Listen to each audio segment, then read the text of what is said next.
The billionaire's missing daughter was hiding in a single dad's house. What he did next broke her father's empire. Ryan Carter didn't own a gun. He didn't own much of anything. Just a cracked phone, a 6-year-old boy asleep down the hall, and a front door that 3 men in black suits were now pounding on at 2 in the morning. Behind him, pressed against the kitchen wall, a woman he'd known for 11 days whispered a name that wasn't hers. Outside, a car engine idled like a warning. Ryan put his hand on the doorknob and understood, with a calm that scared him, that whatever he did in the next 10 seconds would decide everything. Please like and comment the city you're viewing so I know how far my story has come. Watch until the end. You won't believe the ending. The alarm on Ryan Carter's phone went off at 4:17 in the morning, the same as it had every weekday for the last 3 years, and the same as it would every weekday for however long his body held out. He didn't need the alarm anymore. His body woke him before the sound, but he kept it set because the one morning he didn't, he'd overslept by 9 minutes and almost lost the job at the warehouse. And a man with a kid doesn't get to almost lose jobs. He lay on his back for a moment in the dark and stared at the water stain on the ceiling. It was shaped, vaguely, like the state of Florida. He'd never been to Florida. He'd never been anywhere. Then he sat up.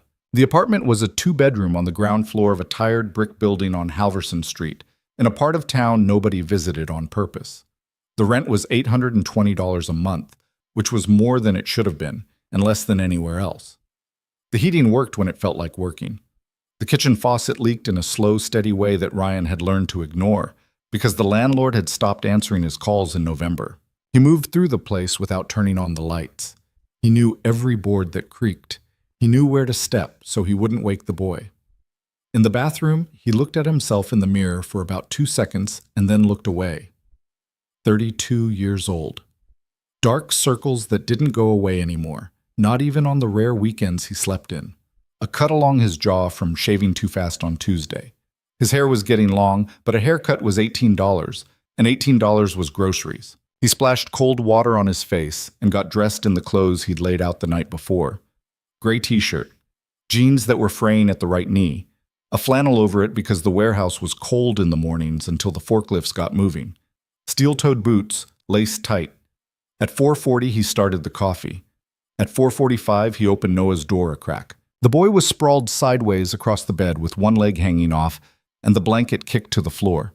His mouth was open. A stuffed dinosaur, missing one eye, was crushed under his arm. Ryan stood in the doorway for longer than he'd meant to. Noah was 6.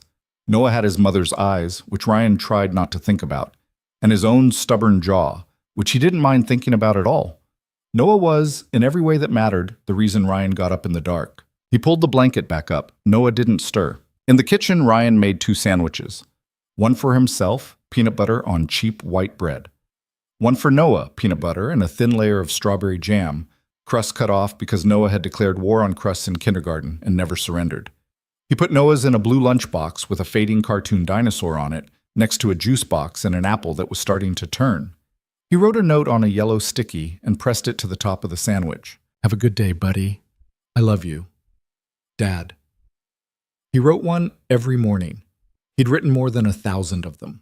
Noah had kept every single one in a shoebox under his bed, which Ryan had discovered by accident 3 weeks ago and which had nearly leveled him in the middle of his own kitchen.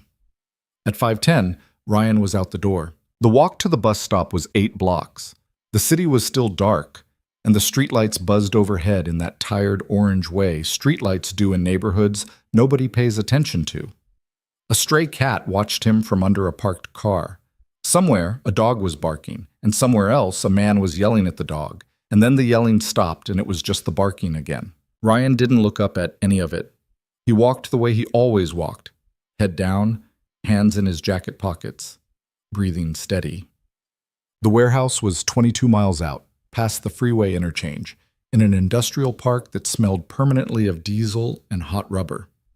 Ryan clocked in at 6:02. He was a picker, which meant he pushed a cart through aisles taller than houses and pulled items off shelves for 12 hours a day, 3 days on, 4 days off, then 4 days on, 3 days off.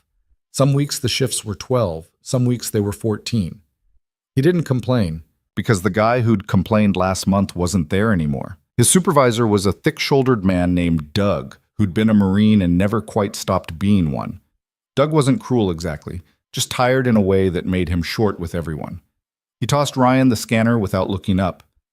"You're on aisle 14. Got it. Try not to bleed on anything today." Ryan glanced at the scab on his forearm from a box cutter incident on Monday. "I'll do my best." Doug almost smiled. Not quite. "Go." Ryan went. Aisle 14 was the long one, the one that ran almost the full length of the building, and by 7:15 his shoulders were already burning. He'd done 1,000 of these mornings. He'd do 1,000 more if he had to. There was a rhythm to it, almost a meditation, and he'd learned to like the parts of himself that disappeared inside the work. The picker, the arm, the legs, the scanner beeping. No past, no future, just the next box. At lunch, he sat in the break room with a thermos of black coffee and the peanut butter sandwich and didn't talk to anyone. There was a TV on the wall playing some morning show, the sound off, the captions running. A woman in a bright dress was laughing at something a man in a suit had said. Ryan watched the captions for a while without really reading them. A guy named Marcus sat down across from him. Marcus was about 50, black, built like a retired linebacker, with hands that had been broken and rebroken so many times the knuckles looked like walnuts. He'd been at the warehouse longer than anyone. "You look like hell, Carter." "Thanks, Marcus." "I mean it. You sleeping?" 4 hours, 5 on a good night. Marcus shook his head. "You gotta sleep, man. You can't raise a kid on 4 hours." "I'm raising him on 4 hours just fine." "You're raising him on 4 hours for now. Kid's 6. Wait till he's 12, 13. Wait till he's got questions you don't know how to answer. You're gonna need every hour you can get." Ryan chewed his sandwich. He didn't say anything for a while. Then he said, "Appreciate it, Marcus." "Don't appreciate it. Do something about it." "Yeah." "You say yeah, but you won't." "Probably not." Marcus laughed, a short, surprised laugh, and shook his head again. "At least you're honest." Ryan almost smiled. It was the closest he'd come in 3 days. He got off at 6:30. The bus ride home was 40 minutes with traffic. He stood the whole way because the bus was full and nobody offered him a seat, and he wouldn't have taken one anyway. He was used to standing. His legs didn't know what to do with sitting down at the end of a shift. At 7:15, he picked Noah up from the after-school program at the community center on 9th. The woman who ran it was a small, gray-haired lady named Mrs. Esperanza, who had been running the program since before Ryan was born, and who had, over the last 2 years, become one of the only adults in the world Ryan trusted completely. Noah saw him through the glass door and came running. "Dad! Hey, buddy!" Noah hit him at full speed, and Ryan caught him and lifted him up, and for a second, standing there in the cold doorway of a community center on a Wednesday night, Ryan felt something close to okay. "How was your day?" "Good. I drew a T-Rex, but Mrs. E said I had to leave it here because it was for the wall." "The wall's a big deal, bud. That's like a museum." "Really? Really?" Noah considered this. "Okay, but can I draw you another one at home?" "You can draw me 100. Mrs. Esperanza came over and put a hand on Ryan's arm. She was barely 5 feet tall, but when she looked at you, she looked at you.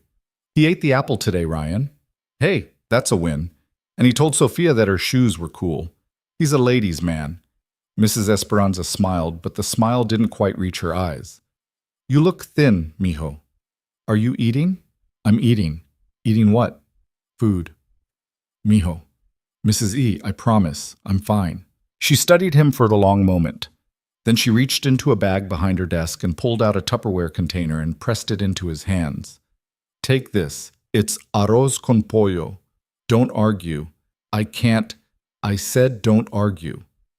Ryan held the container. It was still warm. Something in his chest did a thing he didn't want to examine. "Thank you," he said.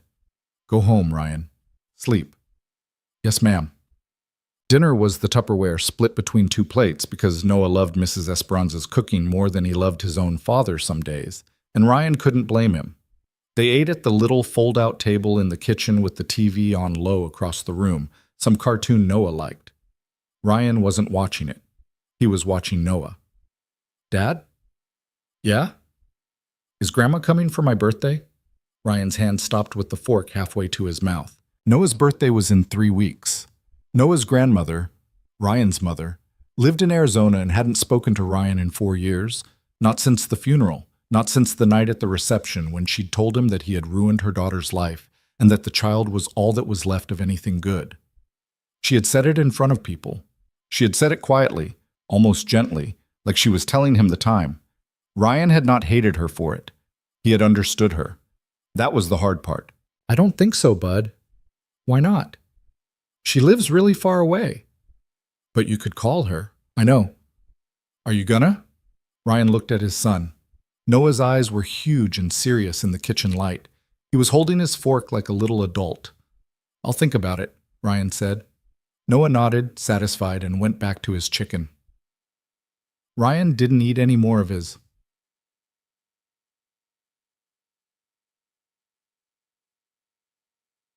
After Noah was in bed, after the teeth brushing, the book, the second book, because Noah always negotiated a second book, the glass of water, the checking for monsters, the kiss on the forehead, Ryan sat on the couch in the dark with his phone in his hand and stared at his mother's name in his contacts. He didn't call. He'd tried, twice in the last 6 months. The first time she hadn't picked up. The second time she'd picked up, listened to him say, "Hi, Mom," and hung up. He put the phone down. He leaned his head back against the couch. He closed his eyes for what he thought was going to be a minute and opened them at 1:47 in the morning with his neck screaming and a crick in his back that was going to last 3 days. He went to bed. He dreamed about nothing. This was Ryan Carter's life.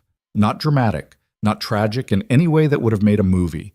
Just worn down in that specific American way, where a person goes to work and goes home and goes to work and goes home, and the years slide by like water down a drain, and you look up one day and you're 32, and you haven't had a conversation with an adult that wasn't about logistics in 6 months, and your face in the mirror is a face you barely recognize. He wasn't unhappy. That was the strangest part. He wasn't unhappy because unhappy required enough energy to feel. He was just reduced, like a pot of something left on the stove too long, boiled down to the thick part at the bottom. To the cashier at the corner store, he was the quiet guy who bought milk and bread. To the bus driver, he was a nod in the morning and a nod in the evening. To Doug at the warehouse, he was a reliable back. To his landlord, he was rent on the first. To his mother, he was a thing she couldn't look at. To Noah, he was the whole world. And to everyone else, he wasn't anything. He wasn't even there. Thursday was like Wednesday. Friday was like Thursday. The weekend came and Ryan didn't work, and he and Noah went to the park on Saturday even though it was cold, and Noah climbed the jungle gym like a small angry monkey and fell off once and cried for about 12 seconds and then demanded to climb back up, and Ryan watched him and thought, okay, we're okay, the way he thought it several times a day. Sunday night, he made spaghetti. He washed Noah's hair in the tub. He read him a book about a rabbit who was afraid of the dark, and Noah fell asleep on the second to last page, and Ryan sat on the edge of the bed for a while just looking at him in the yellow glow of the nightlight. Then he went to the kitchen and did dishes and folded a load of laundry and fell asleep on the couch with his boots still on. Monday started again. It was on Tuesday, the 12th of the month, at just past 9 in the evening, that the knock came. Ryan had just come out of Noah's room. He had a dish towel over his shoulder. He was in sweatpants and a gray t-shirt that had a hole near the collar. The TV was on low, a basketball game he wasn't watching. He was about to sit down and do nothing for 45 minutes before he collapsed. The knock was 3 soft taps. Not urgent, not loud, but the sound of it cut through the apartment in a way that made him stop moving. Nobody knocked on his door. Nobody. His landlord called. Mrs. Esperanza called. The mailman left packages on the stoop. In 3 years in this apartment, the only people who had ever knocked on his door were Jehovah's Witnesses and the kid from 3B who'd been locked out of his own place and needed to use the phone. Ryan stood still and listened. 3 more taps. A little slower this time, almost apologetic. He walked to the door. He didn't look through the peephole first, which was a thing he would think about later. He just put his hand on the knob and pulled. The woman standing in the hallway was small. That was the first thing he registered. She was maybe 5'4", thin in a way that didn't look healthy, wearing a dark coat that was too nice for the neighborhood. Her hair was brown and long and pulled back into a loose knot at the base of her neck. Her skin was pale. She was holding a leather bag against her chest with both hands, like she was hiding behind it. Her eyes were the other thing. Her eyes were sharp, brown, alert in a way that didn't match the rest of her. "Hi," she said. Ryan didn't answer. He just waited. "I'm sorry to bother you. My name is Emily. I'm looking for a place to stay." Ryan looked at her. Then he looked past her down the hallway. It was empty. The fluorescent light at the end was flickering the way it had been flickering for 3 weeks. "This isn't a hotel," he said.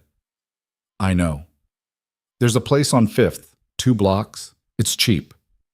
I can't go there." Something in the way she said it, something in the way her fingers tightened on the strap of the bag. Ryan felt his shoulders set. "Ma'am, I don't know you." "I know." "Why are you knocking on my door?" She hesitated. Her eyes flickered past him into the apartment. He followed her look. There was a crayon drawing of a T-Rex taped to the fridge. There was a pair of small blue sneakers by the door. "A woman at the bus station told me this building sometimes rents rooms," she said. She said to ask for Carter, on the 1st floor. Ryan didn't know any woman at the bus station. He didn't rent rooms. The whole thing didn't make sense, and he was about to say so, was about to close the door and tell her, "I'm sorry, ma'am. You've got the wrong place," when a small voice came from behind him. "Dad?" Ryan closed his eyes for a half second. "Bud, go back to bed." "Who's that?" "Nobody. Go to bed." But Noah was already at his hip, peering around him at the woman in the hallway. His hair was sticking up on one side. He was holding the one-eyed dinosaur. The woman, Emily, looked down at Noah. And something happened to her face. It wasn't dramatic. It was small. It was the kind of thing Ryan had learned to watch for over the years. The micro shift in a stranger's expression when they saw a kid, and either softened or didn't. She softened. "Hi," she said to Noah. Her voice was different when she said it. Lower, careful. "Hi," Noah said. "What's your dinosaur's name?" "Rex." "That's a good name." "He's missing an eye." "I can see that." "He's still cool, though." "He's very cool." Noah looked up at Ryan, then back at Emily, then up at Ryan again. "Dad, is she staying?" "Noah, she can have my bed." "Noah." Noah looked at his father with the full, impossible seriousness of a 6-year-old, and Ryan felt something give somewhere under his ribs, in a place he thought had calcified over a long time ago. He looked at Emily. Emily was looking at Noah like she was trying very hard not to cry. "How many days?" Ryan said. She blinked up at him. 3, she said. "Maybe 4. I can pay." "How much?" She fumbled in the bag and pulled out a roll of cash that made Ryan's stomach tighten. It was more money than he'd seen in one place in a long time. She peeled off $200 bills without looking at them and held them out. "Is that enough?" Ryan didn't take the money. He looked at her face. "Are you in trouble?" She didn't answer. "Ma'am, are you in trouble? I'm not going to bring trouble to your house." "That's not what I asked." She looked at him. Her eyes were wet, but she wasn't crying. She had the look of someone who had decided a long time ago that she wasn't going to cry in front of strangers. "I'm just tired," she said. "I just need a few days." Ryan stood there in the doorway of his apartment with his son pressed against his leg, and a stranger offering him $200, and every sensible part of his brain was telling him, "Close the door, close the door, close the door." Noah's small hand slipped into his. Ryan looked down. Noah looked up. "Dad," Noah whispered. She looked sad. And that was the thing. That was the thing that Ryan Carter, who had mastered survival, who had spent 3 years reducing himself to a series of mornings and shifts and sandwiches, who had forgotten what his own laugh sounded like, could not, in the end, get past. She looked sad. Ryan stepped back from the door. 3 days, he said. "The couch. You don't leave my son alone with you. You don't touch anything that isn't yours. If I see one thing I don't like, you're out. Understood?" "Understood. Keep your money. Tonight. We can talk about it tomorrow." Emily Shaw stepped into Ryan Carter's apartment with a leather bag held against her chest, and the door closed behind her, and she stood in the small, tired living room looking at a crayon drawing of a T-Rex on the refrigerator, and for the first time in a very long time, something in her face came unclenched. Noah tugged her coat sleeve. "Do you want to meet Rex?" "Yeah," she said. "I'd like that." Ryan watched them from the doorway of the kitchen. His son was leading a strange woman by the hand toward his bedroom to introduce her to a stuffed dinosaur. His son, who had known this woman for 90 seconds, was already treating her like she was a member of the household. Ryan thought about the roll of cash in her bag. He thought about the quality of her coat. He thought about the way her hands had shaken when she held out the money, and how they hadn't shaken at all when she looked at Noah. He thought, "What did I just do?" And then Noah laughed from the bedroom, a real belly laugh, the kind Ryan hadn't heard from him in weeks. And Ryan thought, oh no. That first night, Ryan didn't sleep. He lay on his back on the couch. He'd given Emily his bed over her protests because she was a guest, even if she was a weird one, and a guest doesn't sleep on a couch with a broken spring. And he stared at the ceiling and listened to the apartment. He could hear Noah breathing, soft and steady, through the thin wall. He could hear the refrigerator humming. He could hear just barely the sound of the woman in his bedroom turning over. He thought about his shift in the morning, 4:17 alarm, peanut butter sandwich, bus at 5:10. He thought about the fact that he had, in the space of 4 minutes, let a complete stranger into the one place in the world that was his. He thought about his son's small hand slipping into his. She looked sad. Around 2 in the morning, he heard her get up. Soft footsteps. The bathroom door, the sink running, then the footsteps stopping in the hallway, just outside the living room. He didn't move. He kept his eyes closed. For a long moment, she stood there. He could feel her looking at him. He could feel the weight of her attention in the dark room like a hand pressed flat against his chest. Then the footsteps went back to the bedroom, and the door closed. Ryan opened his eyes. "Who the hell are you?" he thought. Outside, a car drove by on Halverson Street. Its headlights slid across the ceiling and were gone. Ryan didn't know yet about the men who would come 11 days from now. He didn't know about the phone call she would make from his kitchen at 4 in the morning on Saturday. He didn't know about the name she hadn't told him, or the empire she was running from, or the way his quiet life was about to be torn open like an envelope. He only knew this.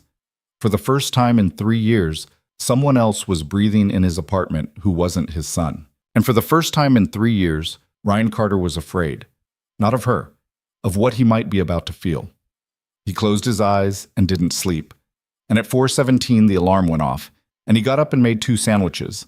And then, after a pause, he made a third. The third sandwich sat on the counter in a plastic baggie next to Noah's blue lunchbox.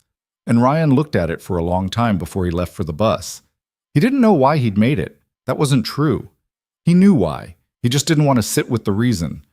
He wrote a note on a yellow sticky and pressed it to the top of the baggie. "There's coffee in the pot. The milk in the fridge is okay. The one on the counter is bad. Don't ask.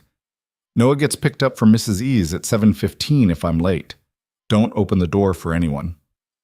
R." He stared at the note for another second. Then he added, underneath, "The sandwich is for you." He put his boots on and left. On the bus, with his forehead against the cold window and his eyes mostly closed, he kept turning it over.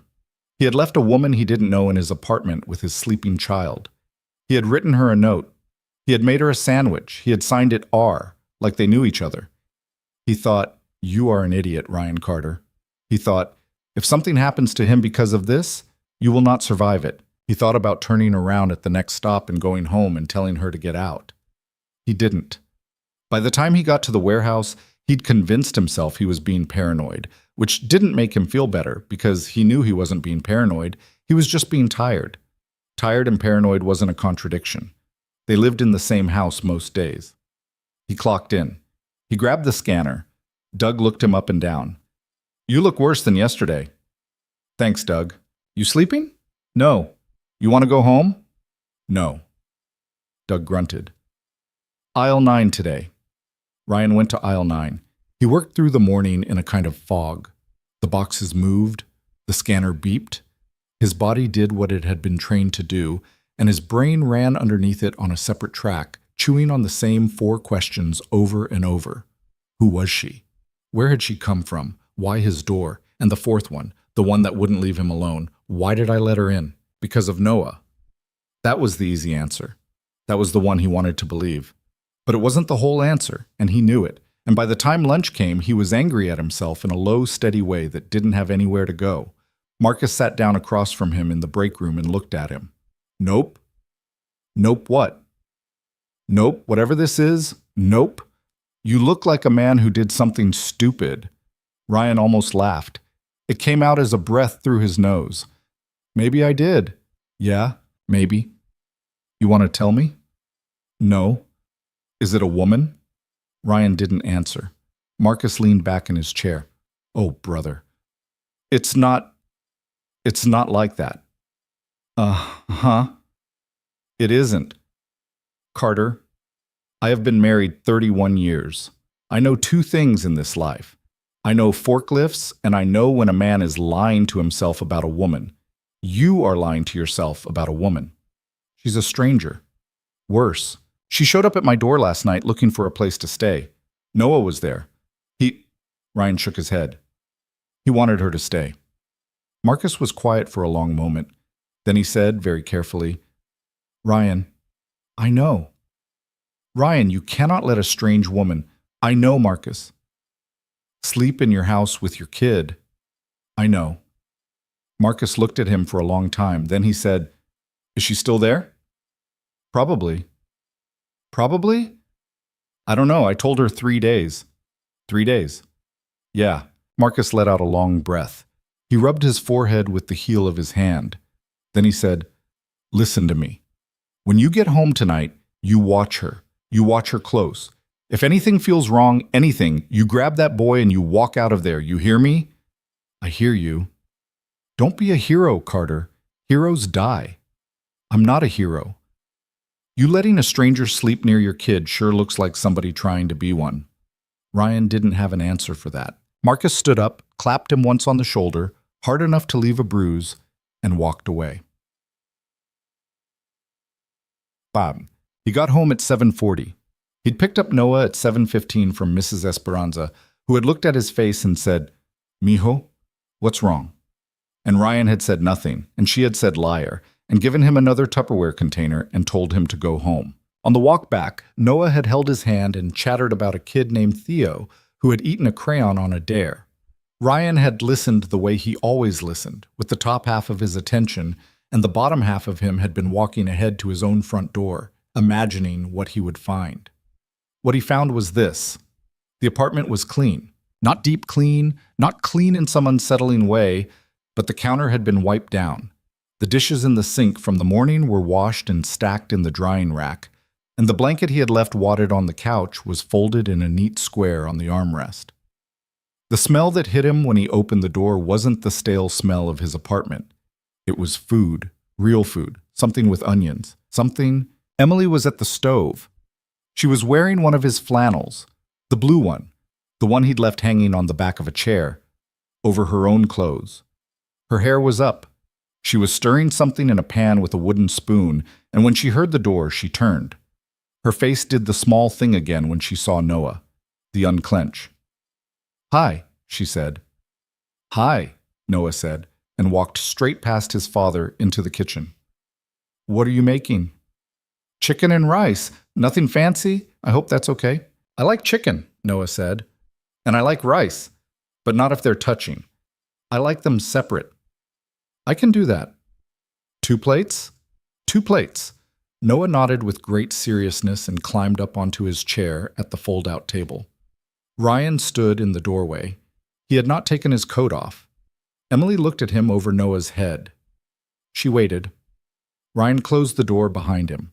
He took his coat off. He hung it on the hook. You didn't have to cook, he said. I know. Where'd the food come from?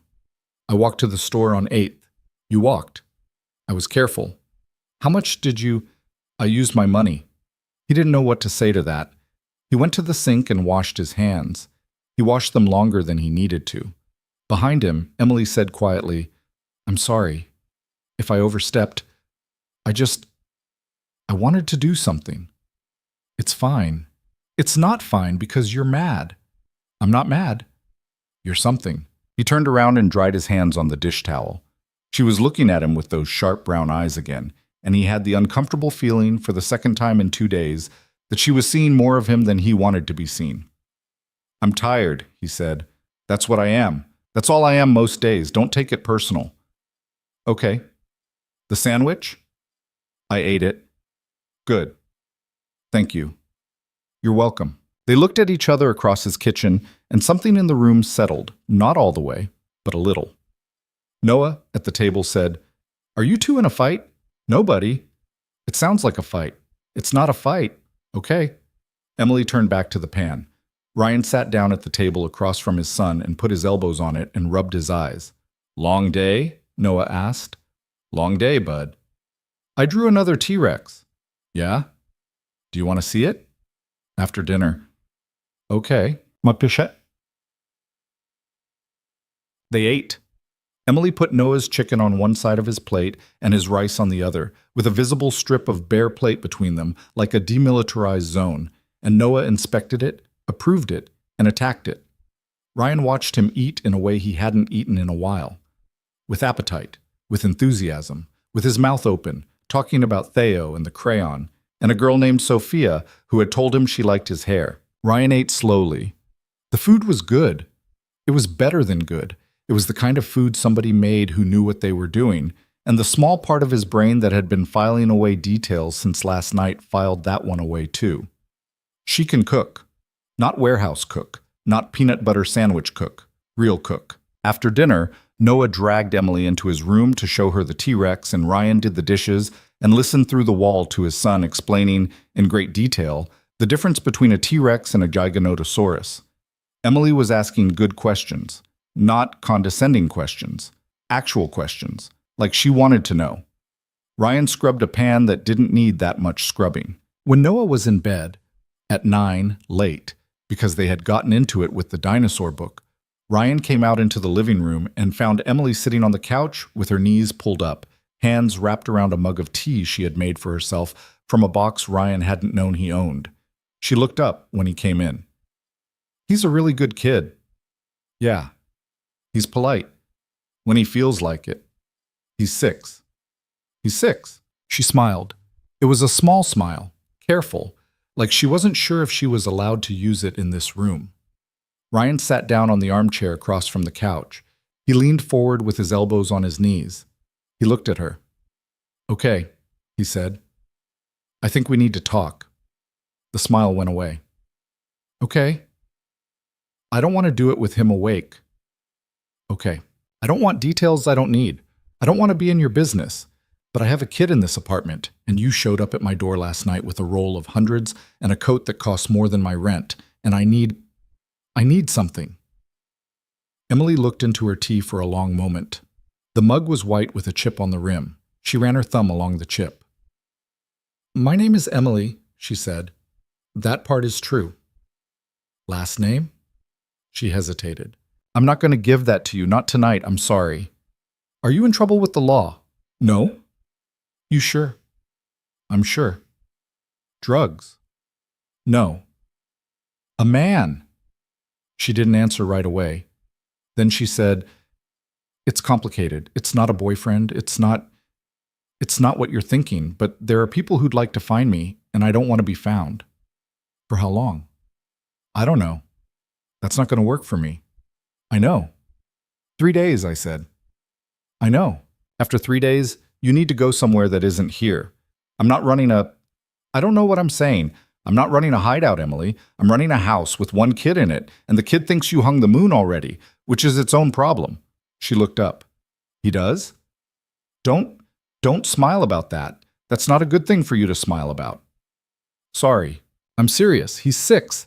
He decides things about people fast, and then he's in. And when somebody leaves, it sticks with him. It stuck with him for a long time last time.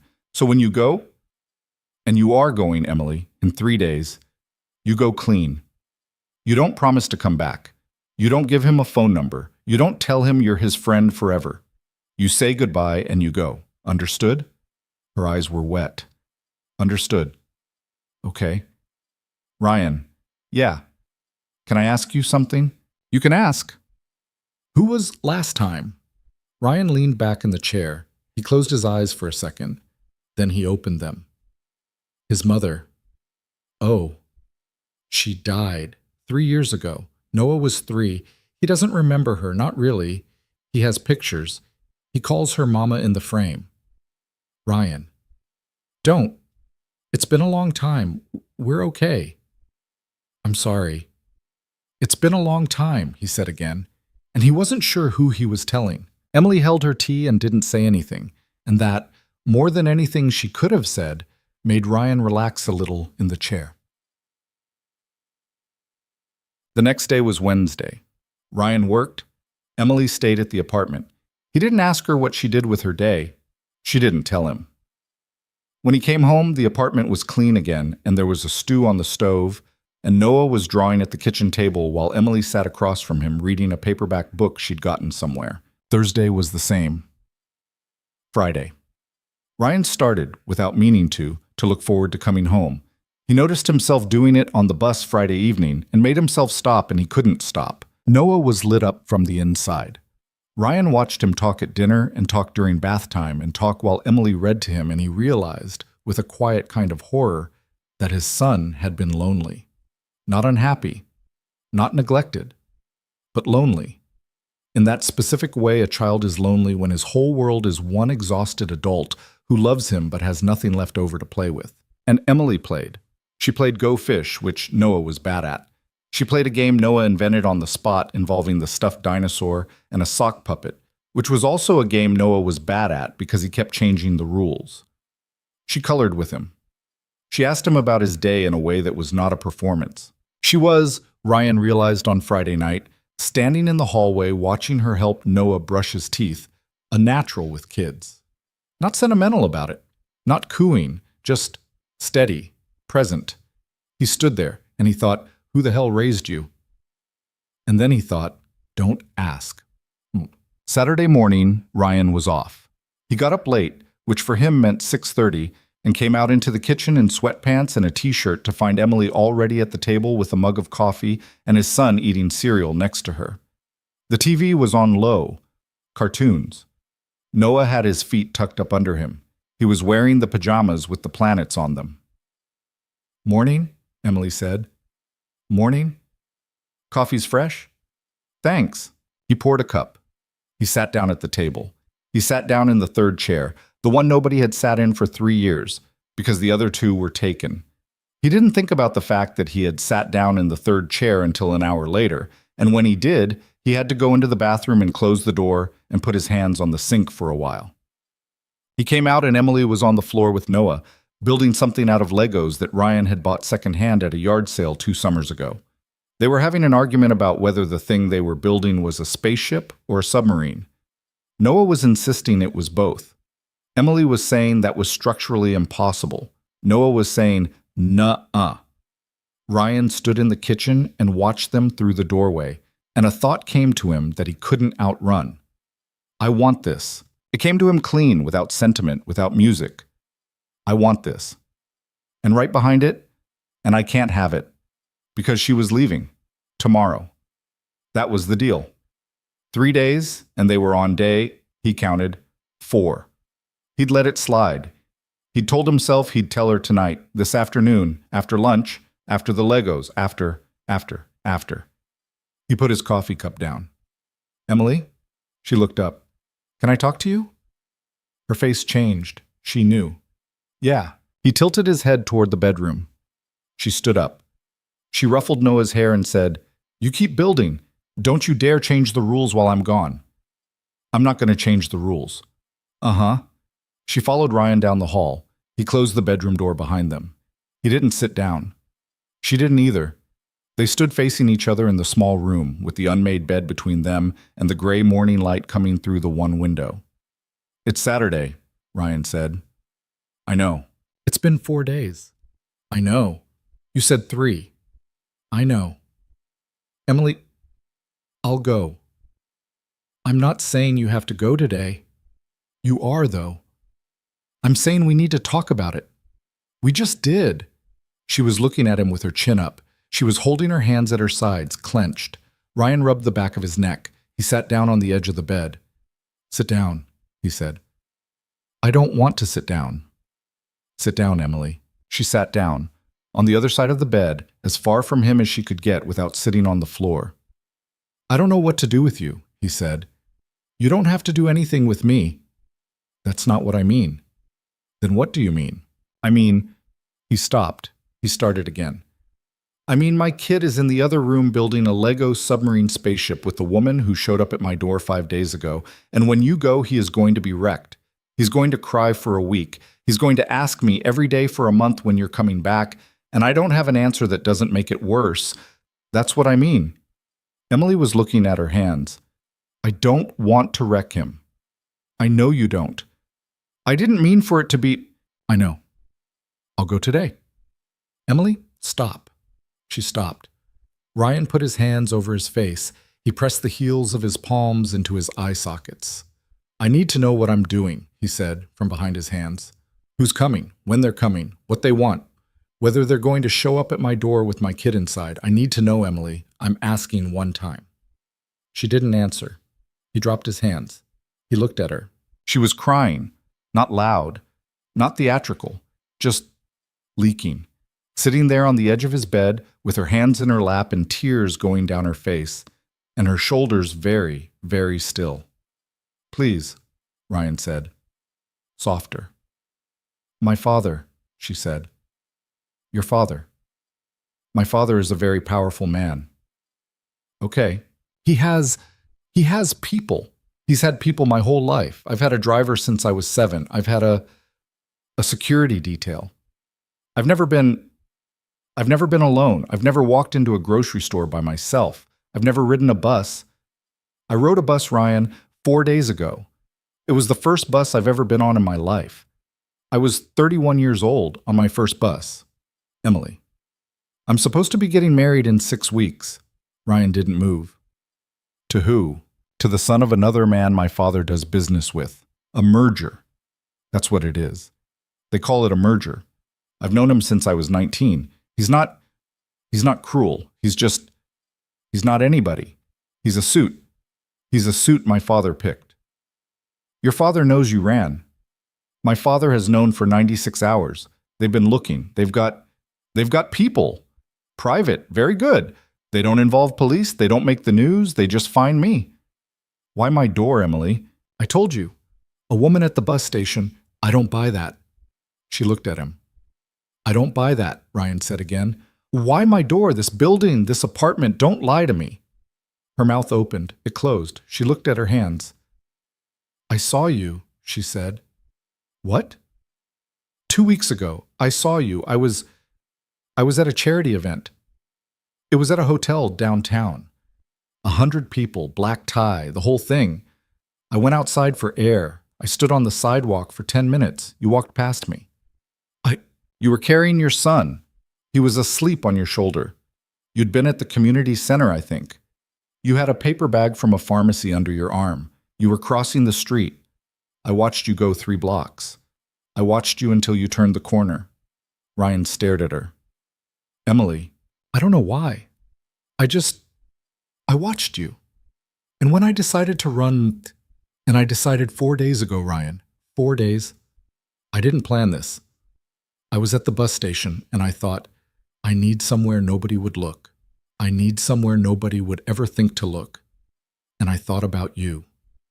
I thought about the man with the boy on his shoulder. I thought, that's a house. I didn't know your name. I didn't know your street. I got off the bus in this neighborhood because I thought I'd seen you walk here. I asked a woman at a bodega if she knew a man with a young son. She pointed at this building. She told me to ask for Carter. Ryan sat on the edge of his bed and didn't speak for a long time. Emily kept her eyes on her hands. Finally, he said, You followed me. Not followed. I saw you once. That's all. I'm sorry. I'm sorry, Ryan. I'm so sorry. I know how that sounds. It sounds insane. I know. It sounds... Emily, that's not... You don't do that. You don't pick a stranger off the street and decide that's where I'm going to hide from my family. You don't do that to people. I know. What if I'd been a bad man? You weren't. You didn't know that. I knew. How? You were carrying him like he was made of glass, she said.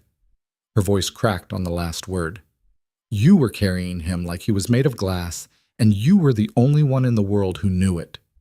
Ryan put his head in his hands. The bedroom was very quiet. In the living room, Noah laughed at something on the TV. The cartoon music played. Outside on the street, a car alarm went off and stopped. I'll go today, Emily said. I'll go this afternoon. I'll leave money for the trouble. I'll tell Noah I have to visit a friend. I won't promise him anything. I'll go clean. I'll go, and you'll never have to think about me again. Ryan didn't lift his head. Where will you go? I don't know. You don't know. I'll figure it out. With what money? I have enough. They'll find you. Maybe. When they find you, I know. You'll go back and marry the suit. I don't know. Maybe. Maybe. Maybe I'll run again. Maybe this time I'll make it farther.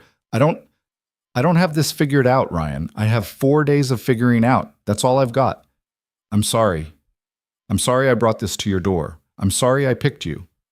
I was looking for somewhere to breathe, and I thought maybe if I could just have a week, just 1 week, of being nobody, I could figure out how to be a person. Ryan lifted his head. Emily. Yeah, stay. She blinked. What? Don't go today? Stay. Ryan, I'm not saying forever. I'm not saying a month. I'm saying another few days. A week. Figure out where you're actually going. Make a plan that isn't get on a bus and pray. I'll help you. I'm not a smart man, but I can read a map and I can buy you a bus ticket under a different name. You stay that long, and then you go somewhere real. You go somewhere you can be a person for longer than a week. Ryan, if they come here, then they come here. They're not like regular people. They're not police. They don't knock. Then we'll figure it out. Ryan, I have a son in there who I love more than my own life. I know what I'm saying. Why? Why what? Why are you doing this? He looked at her for a long time. Then he said, because you picked me. Because you stood on a sidewalk and watched a stranger carry his kid home, and you saw something in it, and you thought that's a house. Because in 3 years, Emily, 3 years, nobody has looked at me like I was a house. Nobody.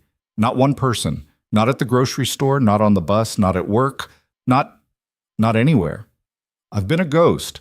I've been a ghost in my own life, and you walked up to my door and looked at me like I was visible. He stopped. He swallowed. His throat hurt. Don't make me be a ghost again yet, he said. That's all. That's all I'm asking. Well, don't make me be a ghost again yet. Emily looked at him. Her tears were gone. Her eyes were wide and bright, and something had moved behind them, something that had been locked up somewhere very far inside her, some door that had been closed a long time. Okay, she whispered. Okay. Okay, Ryan. They sat there on opposite sides of the bed, not touching, not moving. And in the living room, Noah shouted, Guys, I fixed it! It's a submarine spaceship. It works. Come look. Emily laughed. A real laugh. It came out of her like something surprised her. Ryan wiped his face with the back of his hand. Coming, bud, he called. They got up.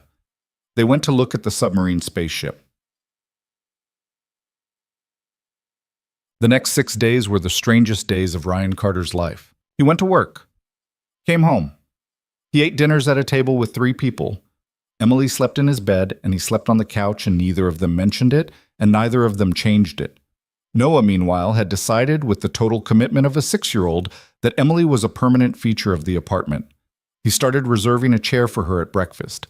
He started calling the armchair in the living room Emily's chair. He started telling his friends at the community center that there was a lady at his house who made good rice and who could read the dinosaur book in different voices. Ryan watched all of this and didn't say anything. He watched Emily too. He watched her in a way he tried not to make obvious. He watched the way she washed a dish, carefully, like she was learning. He watched the way she opened a can, clumsily, for the first 2 cans, and then, by the third, competent.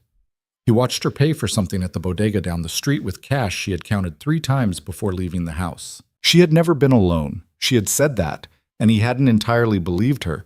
And now, watching her relearn every small piece of being a regular person, he believed her.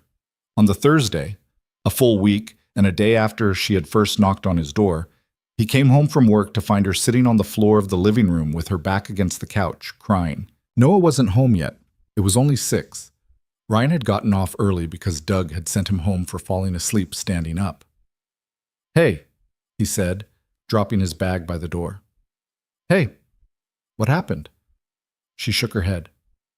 "Emily, nothing happened." "Something happened." "Nothing happened, Ryan. That's the problem. I made tea. I sat down. I read a chapter of the book. Nothing happened. All day. Nothing happened. And I sat here and I thought, this is the first day of my life that nothing has happened. Nobody told me to be anywhere. Nobody scheduled me. Nobody put a dress on me. I drank a cup of tea for 45 minutes. I didn't check my phone. I don't have a phone.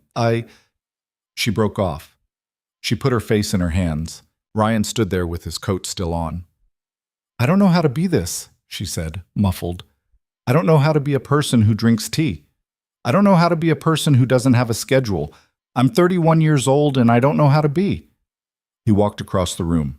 He sat down on the floor next to her. Not touching, just next to her. His back against the couch. His legs stretched out, his boots on the rug. "Nobody knows how to be," he said, after a while. "That's not true." "It's true, Emily. Nobody knows how. Everybody's just doing it, day to day. You drink a cup of tea, then you drink another one. Then you go to bed, you wake up, you drink another one. That's it. That's all any of us have got." She didn't answer. She was still crying, but quieter now. Ryan looked at the ceiling. The water stain was still shaped like Florida. "When his mother died," he said, and he didn't know why he was saying it, except that the room was quiet and her shoulders were shaking against his arm and there was nowhere else to look. "When his mother died, I didn't know how to be either. I didn't know how to make breakfast. I didn't know how to do the laundry. I didn't know what size diapers he wore. She'd just changed him up a size the week before and I didn't know. I bought the wrong ones 3 times. I sat in the parking lot of the store the 3rd time and I just sat there. I sat there for an hour. I thought, I can't do this. I thought, he's going to have to go somewhere else. Somebody else is going to have to do this." "What did you do?" "I drove home. I put the wrong diapers on him. I figured it out the next day." "Ryan, you drink a cup of tea, Emily, then you drink another one."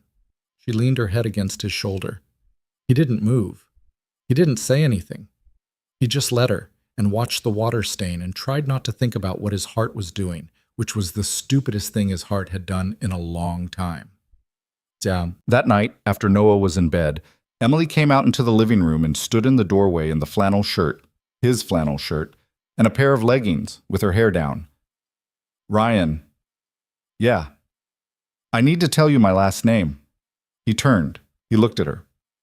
"Okay. It's Shaw. Shaw. My father's Gregory Shaw." The name went through him like a stone dropping into cold water. Ryan didn't know about a lot of things, but he read the paper sometimes, and he watched the news while he ate his dinner, and Gregory Shaw was a name that had been in the paper and on the news for most of Ryan's adult life. Real estate, media, some kind of shipping, an empire, the kind of empire that had its own floors in glass buildings downtown, the kind of empire that had its name on hospitals and university buildings, and made Ryan's whole neighborhood look, by comparison, like a different country. He sat down on the couch. He put his hands on his knees. "Okay," he said. "Okay? What do you want me to say?" "I don't know, something." "Emily." "Yes." "You should have told me." "I know. Your father's people are looking. They've been looking for 11 days now." 11 days? It's Thursday. It's Thursday. He sat there. She stood in the doorway. "They won't find me," she said, quietly, like she was trying to believe it. "They'll find you." "Maybe not." "Emily, a man like that, with his money, in a city this size, with my face on some camera from the grocery store on 8th because you went there on Tuesday, they'll find you." She didn't argue. "How long?" he asked. "I don't know." "Give me a number." "A week, maybe less." "A week, maybe less." He nodded. He nodded for a long time. Then he stood up. He walked past her down the hall and stood in the doorway of Noah's room. His son was asleep on his side with the blanket pulled up to his nose and the one-eyed dinosaur wedged under his chin. Ryan watched him breathe for a while. When he came back to the living room, Emily was still standing where he'd left her. She had her arms wrapped around herself. "We have a week," he said. "Maybe." "Then we have a week. We're going to use it." "Use it how?" "We're going to figure out where you go. Really go. Not a bus ticket and hope. Somewhere real. Somewhere they can't, or at least somewhere they'll have a hell of a time. You have cash?" "Some." "How much?" "About 9,000. "Okay." "Okay?" "It's not much, but it's something. We'll stretch it. Tomorrow we start." "Ryan." "What?" "Why are you still helping me?" He looked at her. He was standing in the middle of his own living room in a t-shirt with a hole in the collar, in sweatpants, barefoot, in an apartment that cost $820 a month, across from the daughter of one of the most powerful men in the country. "I don't know," he said. "Maybe I'm stupid." "You're not stupid." "Maybe I am." "Ryan." "Go to bed, Emily." "Ryan, Go to bed." She looked at him for a long moment, then she nodded. She turned. She walked down the hall. At the door of his bedroom, she stopped. "Ryan?" "Yeah." "Thank you." He didn't answer. She closed the door. Ryan sat down on the couch. He put his head in his hands. He sat there for a long time, in the dark, listening to the refrigerator hum and the steady breathing of his son through the wall. And he thought about Gregory Shaw, and he thought about 11 days, and he thought about a woman he barely knew sleeping in his bed. And he thought, "What are you doing, Ryan Carter? What in the hell are you doing?" Somewhere far across the city, in a glass building Ryan had never been inside, a man in a dark suit was tapping a photograph on a polished table with the edge of a black fountain pen. The photograph was grainy. It had been pulled from a security camera at a bodega on 8th Street. The woman in the photo had her head down, her hair tucked into a coat that was a little too nice for the neighborhood. In the background of the photo, almost out of frame, there was the edge of a man's shoulder, a flannel, a hand on a child's back. The man in the dark suit looked at the photograph for a long time. Then he picked up his phone. "Found her," he said. The phone call at the glass building took 40 seconds. The man in the dark suit listened more than he spoke. He nodded twice. He wrote an address on the corner of the photograph in small, neat handwriting. He said, "Tonight, no earlier than 1, no later than 3. 3 vehicles, 4 men. You do not identify yourselves. You do not enter the premises unless she refuses to come." He said, "The child and the father are not our concern unless they become our concern." He said, "Do not alarm her. She is to come willingly, if possible." He ended the call. He looked at the photograph for another minute. Then he picked up a second phone, a different phone, and made a second call. "Mr. Shaw," he said. "We have her." Across the city, in an apartment on Halverson Street, Ryan Carter was already awake. He didn't know why. He had gone to bed at 11, on the couch, with his phone charging on the floor and his boots lined up against the wall. He had slept for maybe an hour. Then his eyes had come open in the dark, and he had lain there listening to the apartment, and whatever had woken him, he couldn't name it. The refrigerator hummed. The heat clicked on and off. Through the wall, Noah's breathing was soft and even. He sat up. He put his feet on the floor. He stood. He walked to the window and looked out. Halverson Street at 1 in the morning was the same as Halverson Street at any hour. The streetlights, the cracked pavement, a stray cat crossing in the far pool of light. Nothing moved. Ryan watched for a long time anyway. When he turned away from the window, Emily was standing in the hallway. She was in the flannel shirt. Her hair was loose. Her feet were bare on the cold floor. She had her arms wrapped around herself, and her face in the dim light looked very young and very tired. "I can't sleep," she said. "Yeah." "Something's wrong." "Yeah." They looked at each other across the dark living room. "It's probably nothing," Emily said. "Probably." Neither of them moved. Then Ryan said quietly, "Get dressed." "Ryan." "Get dressed, Emily." She went. He went to Noah's room. He sat on the edge of the bed and put his hand on his son's back and felt the small shape of his ribs moving, and he didn't wake him, not yet. He just sat there. He let himself have 20 seconds of being a father who was not about to do something frightening. Then he shook Noah's shoulder. Bud. Buddy, wake up, just for a minute. Noah opened his eyes. They were unfocused and small. Dad? Hey, I need you to put your shoes on, over your pajamas. Why? Just in case, Bud. It might be nothing. Noah, to his credit, did not argue. Noah, who argued about crusts and about bedtime and about the precise temperature of bathwater, did not argue about this. He sat up. He rubbed his eyes. He slid off the bed and pushed his feet into his small blue sneakers without being told to double knot them. He looked up at his father. Is it a fire? No, Bud. Are we okay? We're okay. Is Emily okay? Ryan's throat closed for a second. We're all okay, he said. Come on. He picked the boy up. Noah was heavy now, heavier than he'd been last year, heavier than he'd been 3 months ago. Ryan felt every pound of him against his shoulder. He carried him out into the hallway. Emily was there, in jeans and a dark coat, her hair pulled back. She had the leather bag over her shoulder. Her face was very pale. Car, Ryan said. You don't have a car. Mrs. Esperanza has a car, 2 blocks. She keeps a spare key under the planter. I've watered her plants when she's gone. I know the key. You're going to steal her car. I'm going to borrow her car. I'll call her from the road. Ryan, Emily, we have to go, right now. Outside on Halverson Street, a set of headlights turned the corner. Ryan saw them through the window. He saw the shape of the vehicle behind the lights. A black SUV, long and low, moving slow. Too slow. A car driving normally at 1 in the morning on a street nobody drove on went faster than that. This one was cruising, like it was looking at numbers on doors. A second set of headlights followed it, then a third. Ryan's body did something he didn't know it could do.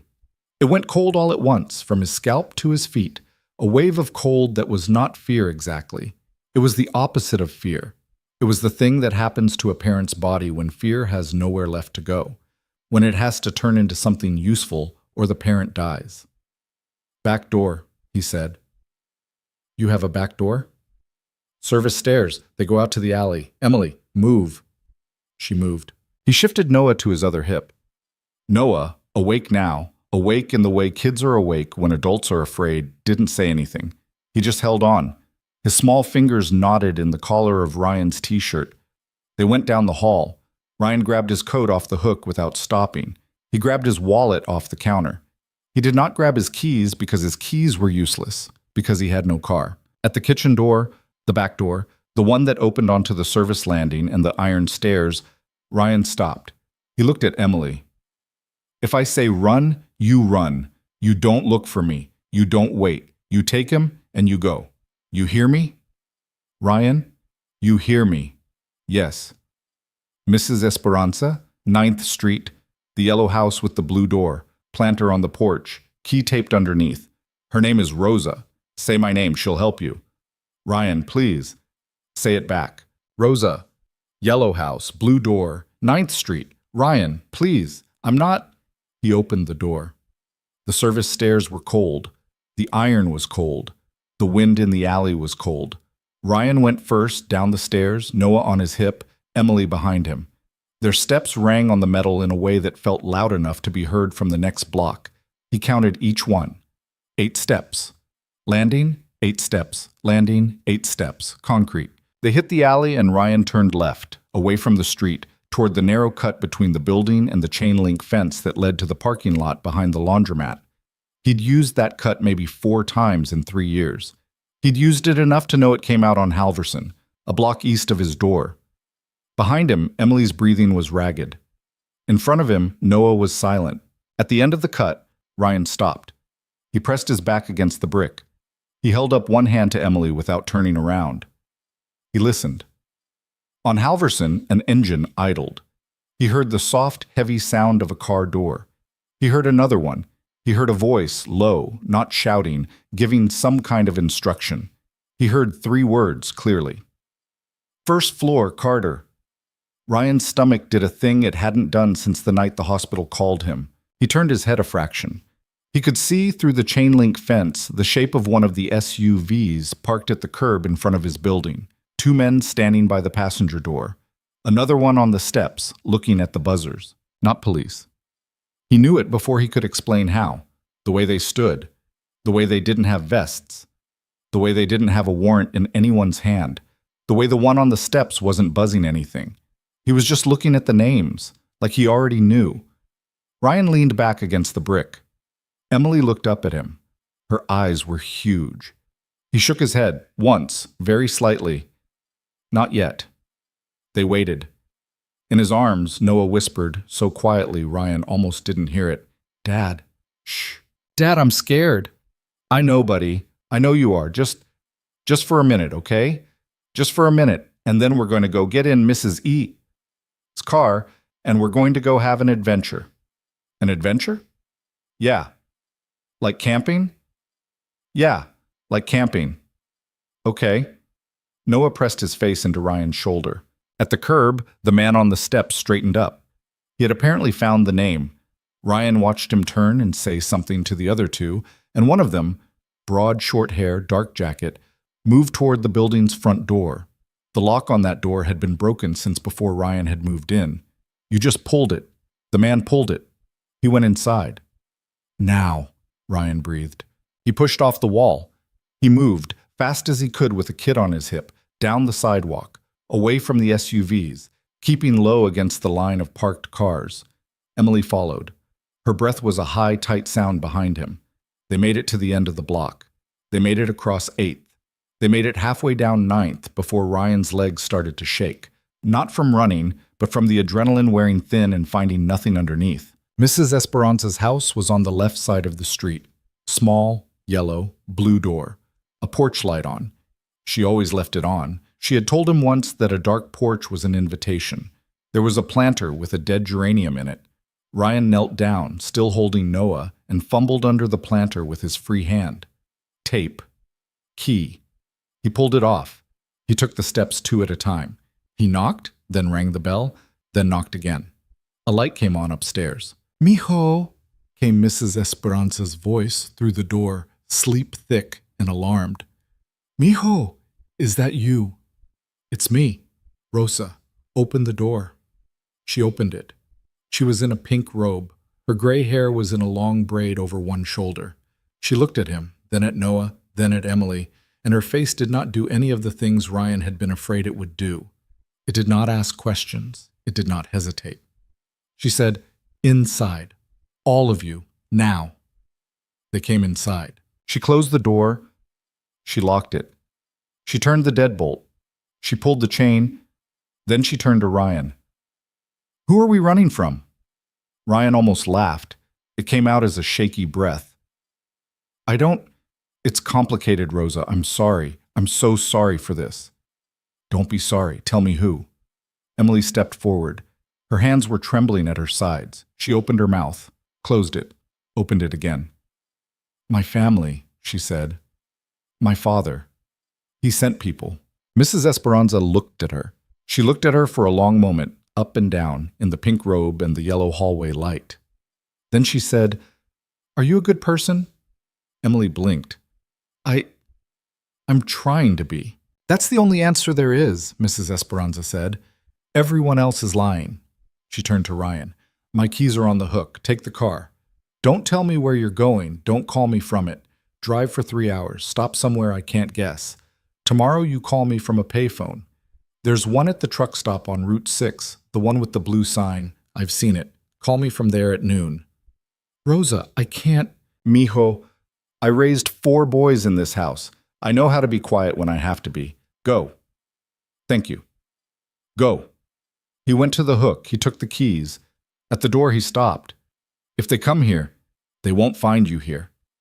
If they come here and they ask you, I don't know anything, mijo. I'm an old woman and I sleep very hard." He looked at her. He wanted to say a lot of things. He didn't have time. He nodded. He opened the door. He stepped back out into the cold. The car was a 2004 Corolla. It was gold. It had 190,000 miles on it. The radio was broken. The heater took 10 minutes to do anything. It was the most beautiful car Ryan Carter had ever been inside. He put Noah in the back seat and clicked the belt around him. Noah's eyes were huge. "Dad, where are we going?" "Camping, buddy. Like I said, we're going camping." "Is Emily coming?" Ryan looked up. Emily was in the passenger seat. She had her hands pressed flat against her knees. "Yeah, bud. Emily's coming." "Good." Ryan started the car. He sat for 1 second with his hands on the wheel, and then he pulled away from the curb, slow, normal, a regular man in a regular car in the middle of the night. They made it 4 blocks before the headlights came up behind them. Emily saw them first. She was watching the mirror. "Ryan." "I see." "Ryan." "I see." One SUV, then a second one pulling out of a side street a block back. Not fast, not flashing anything, just matching speed, following. Ryan's hands tightened on the wheel. He took a left, the SUVs took a left. He took a right, the SUVs took a right. He did not speed up. Speeding up would tell them he knew. He kept the Corolla at 30, then 25, easing toward a yellow light, and the light went red in front of him, and he stopped at it, and the SUVs stopped 2 cars behind. "Ryan?" Emily whispered. "Ryan, they're right there." "I know." "What are we going to do?" He didn't answer because he didn't know. The light turned green. He didn't move. Behind him, a horn honked. Once, then longer. Still, he didn't move. The SUV in the lane next to him pulled forward, slowly. A black glass-tinted window slid down. Ryan didn't look.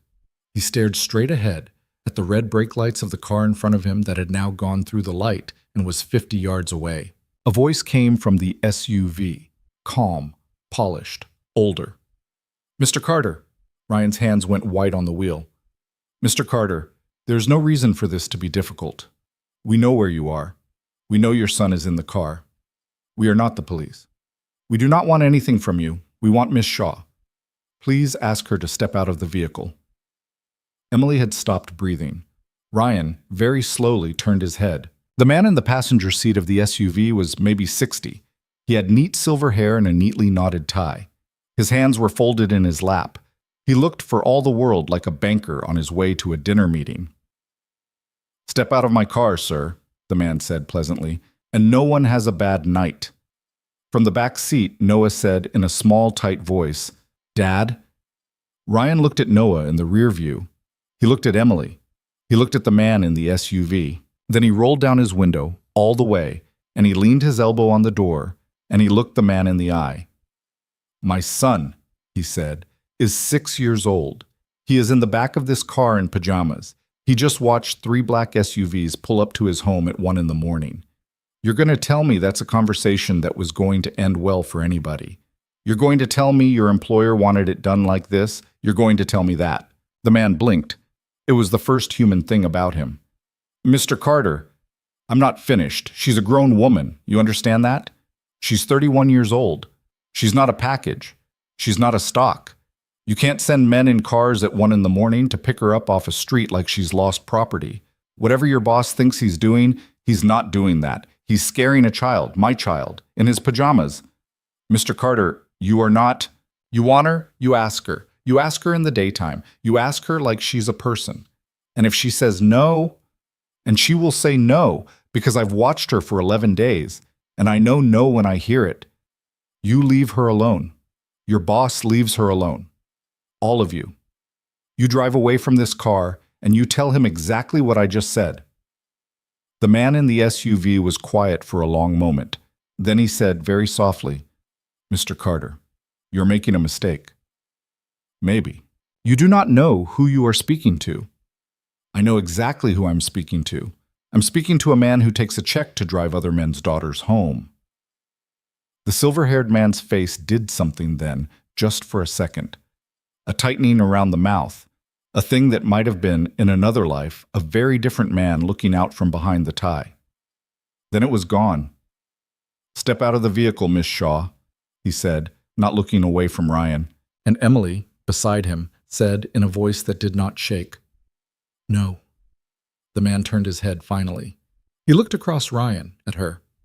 "Miss Shaw, your father, tell my father," she said, "that if he wants to speak to me, he can come to this car himself. He can roll down his own window. He can look at this man and at this child, and he can say what he has to say to my face, in the daylight, like a human being. Until he does that, I am not going anywhere." Silence. Ryan could hear his own heart. He could hear Noah breathing through his nose in the back seat, fast and small. The silver-haired man looked at Emily for a long moment. Then he reached forward. He picked up a phone from the console. He dialed a number. He lifted it to his ear. "Sir," he said, "she will not come. The father is intervening. The child is present. Advise." A pause. The man listened. His face did not change. He said, "Yes, sir." He put the phone down. He looked at Ryan. "Mr. Carter," he said, "you will hear from us again, very soon. You will regret the tone of this conversation. I am sorry for what is coming. Good night, Miss Shaw." The window went up. The SUV pulled forward, around them, through the intersection. The second SUV followed, then the third. They took the next right, and they were gone. Ryan sat at the green light with his hands on the wheel and did not move. Behind him, Noah said, "Dad?" "Yeah, buddy." "Dad, I want to go home." Ryan looked at Emily. Emily was staring at her hands. Her whole body was shaking. Her eyes were wet, but there was something else in her face now, something that hadn't been there an hour ago. She had said no. She had said no, out loud, in the world, to a man holding a phone connected to her father, and she had not taken it back. "We're going home, bud," Ryan said. "Soon, we got to stop somewhere first." "With Emily?" "With Emily." Noah was quiet for a second. Then he said, "Emily, don't go." Emily closed her eyes. "I won't, sweetheart," she whispered. "I won't." Ryan pulled through the green light. He drove. He drove for 2 hours before he let himself breathe all the way out. The Corolla's heater finally started to work somewhere around the city limits, and by the time they'd passed the second sign for Route 6, Noah was asleep in the back seat with his cheek pressed against the door and his small mouth open. Ryan watched him in the mirror whenever he could, which was every 10 seconds, which was more than he should have been watching the mirror at 70 miles an hour on a 2-lane road in the dark. He didn't care. He was a father in a stolen car with a woman he had known for 12 days, and the only thing in his life that still felt like it had a floor under it was the shape of a 6-year-old asleep in a car seat behind him. Emily didn't speak for the first hour.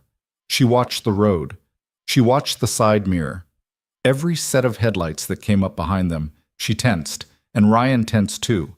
And every time they passed, a pickup, a semi, a minivan with a bumper sticker about an honor student, she let out a small, uneven breath. And Ryan did too. And neither of them said anything about it. Somewhere past the second exit for a town whose name Ryan had never heard, she finally spoke. "I'm sorry." He didn't look away from the road. For what? For all of it. For knocking, for lying, for staying, for tonight. For you having to say what you said, for Noah being in this car. "I'm sorry, Ryan. I'm just sorry." Emily. "Yeah. If you apologize one more time, I am going to pull this car over and make you walk." She let out a breath that was almost a laugh. It came out shaky. "Okay." "Seriously." "Okay." They drove for another mile. Then she said quietly, "You didn't have to do that back there." "I know." "You could have told me to get out of the car." "I know." "Why didn't you?" He thought about it. He watched the yellow line on the road. He watched a deer on the shoulder turn its head as they went past, eyes catching the headlights, and then gone. "Because I already decided," he said. "I decided 12 days ago. When I opened the door and he said she looks sad, I decided. I just didn't know I'd decided." She didn't answer. "That's all," he said. She turned her face to the window. Ryan kept driving. They stopped at a motel off Route 6 around 4:30 in the morning. It was the kind of place that still took cash and didn't ask for ID if you paid a little extra. Emily gave him $300 out of the bag, and he paid for 2 nights. The woman at the desk was in her 70s and watching an infomercial on a small TV. She didn't look at either of them very hard. The room had 2 beds, thin carpet, a bathroom that smelled like old soap, and a window that faced a parking lot with 4 trucks in it. Ryan laid Noah down on the bed closest to the bathroom and took his shoes off without waking him. Emily stood in the doorway with her arms wrapped around herself, watching. "He's really out," she whispered. "He's been awake since 1. He's so quiet. In the car he was so quiet." "Yeah. Is that normal? That he's that quiet?" Ryan pulled the blanket up over Noah's shoulder. He looked at his son's face in the yellow light from the parking lot. Noah's eyelashes were long and dark against his cheek. His thumb was pressed against his lower lip the way it had been when he was 2. "No," Ryan said. "It's not." They didn't sleep much. Ryan took the other bed. Emily sat in the chair by the window for an hour with the curtain pulled to a crack, watching the lot. And then at some point, Ryan woke up to find her curled up on top of the covers on his bed, not touching him, just there, her face turned toward the wall, her breathing shallow, like a person pretending to be asleep. He didn't move. He watched the ceiling. He listened to the hum of the heater. He listened to the rigs coming in and out of the truck stop down the road. Around 7, he got up. At noon, he walked across the parking lot in borrowed sunlight to the payphone outside the truck stop, and he called Mrs. Esperanza. She picked up on the first ring. "Mijo." "They came?" "They came." "To your house?" "To my house? At 4 in the morning, 2 men, very polite, very well dressed. They asked about you. They asked about her. I told them I was an old woman and I didn't know why 2 men in suits were at my door before sunrise. Rosa, I was very convincing, mijo. I cried a little. They left. I'm so sorry. Stop saying sorry. It's ugly on you. Your car. My car is with you. I have a son in Trenton with a truck. I'll live, Ryan. Yes. The woman. Is she worth this? Ryan closed his eyes. He leaned his forehead against the cold metal of the payphone booth. I don't know, Rosa. Mijo, I don't know if she's worth it. I don't know her well enough to know that. I know she made him laugh. I know she cried when she saw my ceiling. I know tonight she said no to a man she's been afraid of her whole life, and she said it because of him, because of Noah, because I said he was scared. She didn't do it for herself, Rosa. She did it for a kid she's known for less than 2 weeks. Mrs. Esperanza was quiet for a long moment. Then she said, Then maybe you already know. Maybe. Be careful, mijo. I'm trying. I love you. I love that boy. I know. Call me in 2 days, not before. Different phone, different place. Okay. And Ryan. Yeah. Whatever she decides, you let her decide it. You don't decide for her. You understand? I understand. He hung up the phone. He stood in the cold for a long time with his hand still on the receiver, and then he walked back across the lot to the motel. Emily was awake when he came in. She was sitting on the edge of the bed with her hands folded between her knees. Noah was on the floor with a napkin from the gas station, drawing a dinosaur on it with a pen from the bedside table. He looked up when Ryan came in. Dad? Hey, buddy. Emily said we could get pancakes. Did she? She said we deserve pancakes. Ryan looked at Emily over his son's head. She's right, he said. Get your shoes on. They went to a diner down the road. Noah ate 3 pancakes and an entire thing of bacon. Emily ate half a piece of toast and drank coffee and kept looking at the door every time the little bell rang. Ryan ate because his body needed him to, not because he wanted to. He watched Noah put syrup on everything, including, at one point, a slice of orange, and he did not stop him. Noah, halfway through, looked at his father very seriously and said, Dad, is camping always like this? Like what, bud? With pancakes, and a motel, and the car, and Emily. Ryan looked at Emily. Emily looked at her coffee. Sometimes, Ryan said, sometimes camping is like this. I like camping. Yeah? Yeah, can we keep camping? For a little while, buddy. Then what? Ryan didn't answer. Noah, because he was 6, let it go. He went back to his pancakes. That afternoon, back in the room, while Noah watched a kids' channel on the small TV with the sound low, Ryan and Emily sat at the small round table by the window, across from each other, and did not speak for a long time. Finally, Ryan said, You can't live in motels. I know. You've got $9,000, maybe less now. That's That's weeks, Emily. That's not a life. I know. And I've got one sick day left at work, and a kid who starts first grade in 6 months, and an apartment I can't go back to tonight, and probably not tomorrow night, and maybe not for a while. I know, Ryan. I'm not blaming you. You should. I'm not. She looked at him. She'd cried at some point that morning. In the bathroom, he thought, with the water running. Her eyes were puffy. I have to go back, she said. His chest went tight. Emily, not to him, not to the wedding, not to any of it. But I have to face him. My father. I have to look him in the face. I can't run, Ryan. I tried. I ran for 12 days and he found me in 12 days, and the next time I run, I'll have you with me, or Noah, or Rosa, or someone else, and he'll find us then too. I can't keep doing this to other people. I have to end it. He'll make you go back. He'll try. Emily, you haven't seen this kind of man up close. I've worked for men like this. Not him, but like him. At the warehouse, the owners, you don't reason with them. You don't outweight them. They don't lose. They can't lose. They don't know how. I know. So what's the plan? I go back. I tell him no in his office, in daylight. With my lawyer? I have a lawyer, my mother's lawyer. She left me one. He's been waiting for me to call him for years, and I never did. I go back with him. I tell my father in front of him that I'm not marrying the suit, that I'm not taking my seat on the board, that I'm out, that I'm signing away my share of the family trust in exchange for being left alone for the rest of my life. My mother's money, that's separate. That's mine. I can live on it. Not like I lived, but like a person, a regular person. And if he says no, he'll say no. And then I keep saying it. I say it in front of people. I say it to reporters if I have to. I burn it down, Ryan. If he won't let me walk away quietly, I don't walk away quietly. Ryan looked at her. She was sitting up very straight. Her hands on the table were steady. He had never seen her like this. He had not known this person was inside her. He wasn't sure she had. When did you figure this out? He said. Last night. In the car.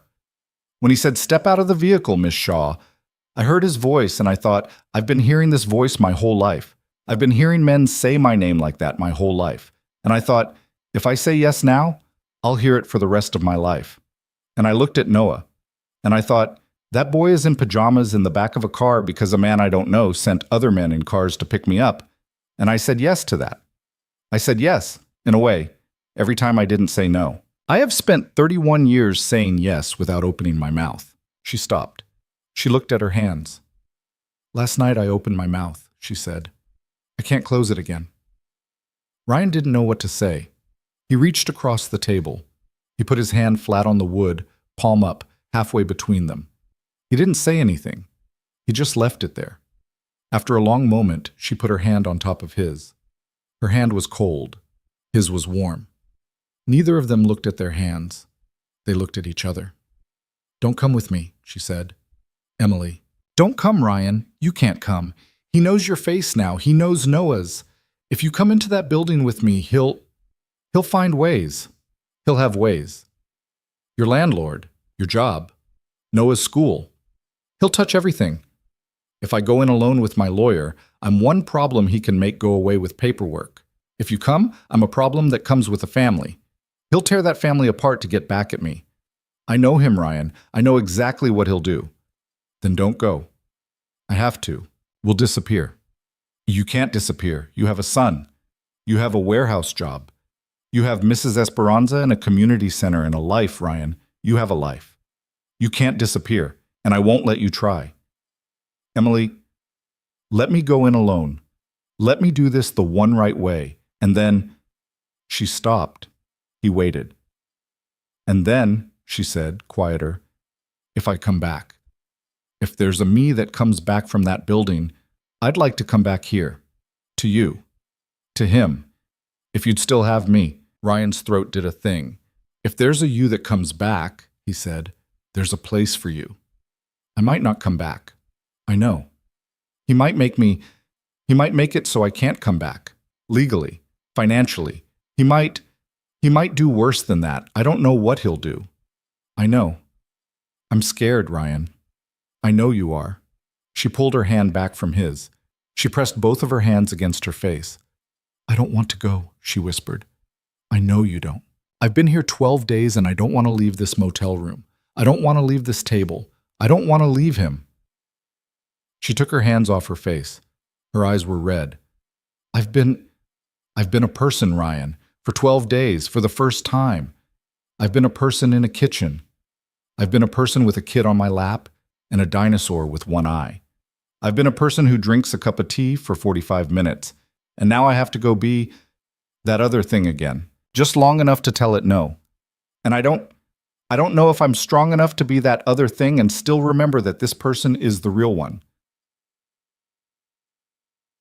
Ryan stood up. He walked around the table. He crouched down next to her chair. He put one hand on her knee. He made her look at him. Listen, he said. Listen to me. The person who walked into that apartment 12 days ago with a leather bag, that's not a made-up person. That's you. That's the real one. The other thing, the thing your father made, that's the costume. You've been in the costume so long, you think it's your skin. It's not your skin. It comes off. And once you take it off, you don't have to put it back on. Ryan, you walk into that building. You wear the costume for 1 hour. You tell that man no in the language he taught you. You come out. You take the costume off in the parking lot. You leave it there. And you come home. Home. Wherever we are, Emily, wherever Noah is and I am, you come there. She put her forehead against his forehead. They stayed like that for a long time. Noah, from the floor, without looking away from the television, said, I'm not watching you guys, but don't be sad, okay? Emily laughed. It cracked in the middle. Okay, sweetheart, she said. Okay, Noah said. Bitte. She left 2 days later. Ryan drove her to a bus station in a town whose name he made himself memorize and then, deliberately, later, forget. He parked the Corolla 2 blocks away. He walked her to the station. Noah held her hand on one side. Ryan carried the leather bag on the other. At the doors, she knelt down in front of Noah. Buddy? Yeah. I have to go do a grown-up thing. Okay. It's going to take a little while. How long? I don't know. Noah's mouth pulled down. He didn't cry. He was trying not to. Ryan could see it. He was 6, and he was trying not to. Will you come back? Emily looked up at Ryan, just for a second, then back at Noah. I'm going to try very, very hard to come back. Do you promise? I can't promise that, sweetheart. I can promise I'll try. That's a thing I can promise. Noah thought about this. Then he said very seriously, Okay, trying counts. Emily pulled him into her chest and held him. Ryan looked at the ceiling of the bus station and pressed his lips together and did not make a sound. When she stood up, she didn't look at Ryan's face directly. Ryan, yeah. If I'm not back in 3 weeks, I'm not coming back. Emily, I mean it. If it's more than 3 weeks, something has happened. Don't come looking. Don't call anyone. You take that boy and you go live your life. Do you understand me? I understand you. Say it. 3 weeks. After that, I go. She nodded. She was breathing very carefully. Okay, she said. She stepped forward. She kissed him. It was brief. It was barely a kiss. Her mouth touched his, and her hand touched his jaw, and she was gone, through the doors, and Ryan was standing there in the cold with a 6-year-old holding his hand and a leather bag on the floor between his feet. Noah said, Dad, yeah, bud. Is she going to come back? Ryan watched the door. She's going to try, buddy. She said, trying counts. Trying counts, Noah repeated. Ryan picked up the bag. They walked back to the car. The first week was the worst. Ryan and Noah went back to the apartment on Halverson Street because there was nowhere else to go, and because Mrs. Esperanza, when he'd called her from a gas station outside of town, had said, Come home, mijo, they're not watching anymore. They got what they wanted when she walked into that building. She'd been right. The street was quiet. The SUVs did not come back. The door to the apartment was exactly as they'd left it at 1 a.m, unlocked, the lamp in the living room still on. Ryan stood in the doorway for a long time before he went in. Noah ran past him and dropped his backpack and climbed onto the couch and asked where Emily was, and Ryan sat down on the floor next to him and told him the truth in the smallest pieces a 6-year-old could hold. She had gone to talk to her dad. It was a hard talk. It was going to take a while. She had said trying counts. Noah listened. He nodded. He asked on day 3 if maybe they could call her. "We can't, bud." "Why?" "Because we don't know the number. And because if we call, it makes it harder for her." "Okay." And then, on day 5, he didn't ask. Ryan saw it happen. He saw his son decide, in the quiet way children decide things, that asking was a thing that hurt. And so he stopped. Noah didn't forget her. He still set out her chair at breakfast. He still kept the crayon drawing she'd liked on top of the stack on the fridge.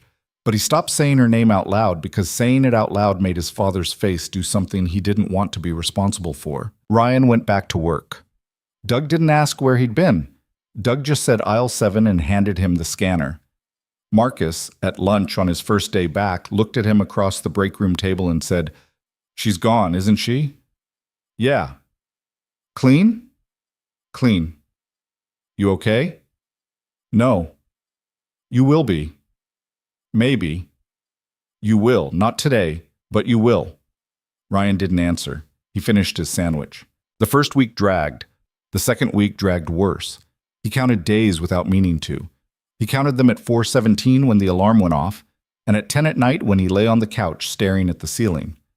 7, 8, 10, 14, 19. 19 was a Thursday.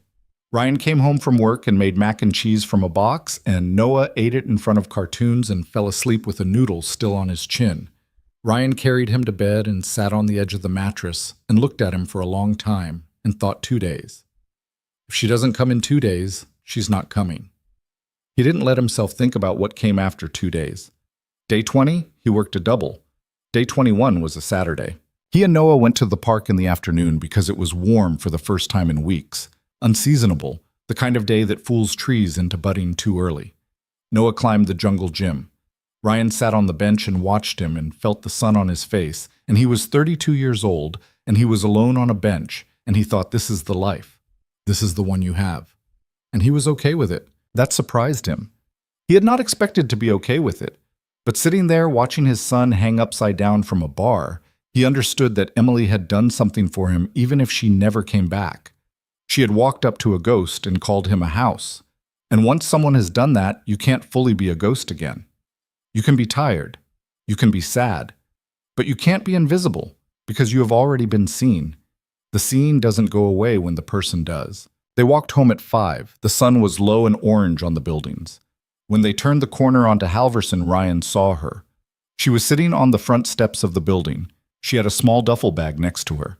She was in jeans and a sweater he didn't recognize, and her hair was shorter, cut to her shoulders, and she was looking down the block, the other way, and she hadn't seen them yet. Ryan stopped walking. Noah looked up. Then Noah saw her too. He didn't yell. He didn't run. Noah, who ran at everything, who charged at every wave at the ocean and every stray cat and every plate of pancakes, went very still next to his father, and his small hand tightened around Ryan's fingers. "Dad." "Yeah, buddy." "Is that her?" "I think so, buddy." "Is she real?" "Let's go find out." They walked the rest of the block slowly. Emily saw them when they were about 30 feet away. She stood up. She didn't run either. She put her hands in her coat pockets like she wasn't sure what to do with them, and she waited. When they got to the bottom of the steps, nobody said anything for a second. Then Noah let go of Ryan's hand. He walked up the 3 concrete steps. He stopped in front of her. He looked up at her with his face very serious. "You came back." "I came back, sweetheart. I tried not to ask about you." "I know. I still asked in my head." "I know." "Was it a hard grown-up thing?" Emily sat down on the step so she was closer to his eye level. Her eyes were wet, but she was smiling. "Really hard, buddy." "Did you win?" She thought about it. "I didn't win," she said, "but I didn't lose either." "What's that called?" "I don't know. Getting free, maybe?" Noah nodded, the grave nod of a small philosopher, and said, "That's good." Ryan came up the steps. Emily stood up. They looked at each other. He didn't ask her what happened in the building. Not then. He'd ask later. He'd learn it in pieces over the next year. The lawyer, the 3-hour meeting in her father's office, the paperwork, the signed agreement, the half her trust she'd walked away from, the half of her mother's money she'd kept. The part where her father had said, "You'll be back," and she had said, "No, I won't," and walked out. The part where she'd spent 9 days in a cheap hotel 2 states away just to make sure no one was following her. The part where, at the end, she'd gotten on a bus because she had decided she would never again be a person who was driven somewhere. But that was all later. Right now, on the steps, he just looked at her. "You're 3 weeks minus 40 minutes, he said. "I know. I was counting. I know you were. Emily? Yeah? Your hair. I cut it myself, in a bathroom. It's uneven. I know. It's okay. It's good." She laughed. It broke in the middle, the way her laughs broke, and she put her hand over her mouth and laughed into it. And Ryan stepped forward and put his arms around her, and she put her face against his shoulder. And she cried, finally, the kind of crying she hadn't done in that office, or in that lawyer's car, or in a motel bathroom. The kind of crying a person does when they've been holding it for 3 weeks, and they are, finally, back in a place where holding it isn't required anymore. Noah wrapped his arms around both of their legs from underneath and held on. They stood like that on the steps until a neighbor came out to take the trash down and had to walk around them. They didn't get married, not that year and not the year after. Emily said she wasn't ready to sign papers in front of a man with a title for a long, long time, and Ryan said that was fine by him because the warehouse insurance was bad anyway. They moved, eventually, out of the apartment on Halverson and into a slightly bigger place 3 blocks over with a second bedroom and a scrap of backyard where Noah grew tomatoes badly. Emily got a job at a small nonprofit that helped women leave situations they'd been raised to believe they couldn't leave. She was good at it. She was good at it because when the women sat across from her and said, "I don't know how to be a person without this," she knew what to say. Ryan kept working at the warehouse for another 1.5 years. Then Marcus, who had started a small 2-truck moving business on the side, asked him if he wanted to be the third guy. Ryan said yes. The first year they barely made rent. The second year they didn't. Mrs. Esperanza came to dinner every Sunday until she couldn't anymore, and then they went to her. She lived to see Noah turn 11. She held Emily's hand at the end and told her, in Spanish, which Emily didn't speak, that she was proud of her. Emily understood it anyway. Ryan's mother called. On a Tuesday, the spring Noah was 9. She didn't apologize. She just asked how he was in a thin, careful voice. And Ryan, on the phone in the kitchen of the new apartment, with Emily at the table behind him pretending not to listen, said, "I'm okay, Mom. I'm doing okay." She came out for Noah's 10th birthday. She held him and she cried, and she did not say the things she had said 4 years before, and none of them made her. Noah grew up. He grew tall. He grew stubborn. He kept the one-eyed stuffed dinosaur until he was 14 and then put it in a box on the shelf in his closet, where, when he moved out of the house at 18, he took it with him. Ryan thought about it sometimes, late, when Emily was asleep next to him, and the house was quiet. He thought about the night he'd opened his door to a stranger. He thought about how easy it would have been to close it, how reasonable that would have been, how sensible. He thought about the fact that the best thing in his life had walked up to his door holding a leather bag, and the reason he had let her in was because his 6-year-old son had tugged on his hand and whispered she looked sad. He thought that was the whole lesson of his life, if his life had one. Not that love saves you, not that strangers are angels, not any of the big tidy things people like to say. Just this, that the world asks you, sometimes, to open a door you have every right to keep closed, and that what you think you're protecting when you keep it shut, your quiet, your safety, your ordinary tired life, is not actually what's on the other side. What's on the other side is another person, as scared as you are, who has walked a long way to get there. And the only thing that decides what happens next is whether you see them, whether you look, whether, when your kid says she looks sad, you let that count for something. Ryan Carter had been invisible for 3 years. He had opened his door to another invisible person. And both of them, in the end, had become visible to each other. Not because anything grand had happened, not because the world had rewarded them, but because they had chosen, both of them, on a Tuesday night in a tired hallway, to stop being ghosts. That was all. That was enough. And years later, when Noah was grown and sitting across from his own kid at his own kitchen table, cutting the crusts off a sandwich because the kid had declared war on crusts, he would remember, without knowing why, the way memory works, a woman sitting on a concrete step on Halverson Street at 5 o'clock on a warm Saturday, and his small hand letting go of his father's and him climbing 3 steps toward her and her eyes. He would remember that she had come back. He would remember that she had said trying counts. And he would remember most of all that the family he had grown up in was not the one he had been born into. It was the one that had been chosen, piece by piece, on porches and at kitchen tables and in a dark car at a green light, by people who had decided, against every good reason not to stay.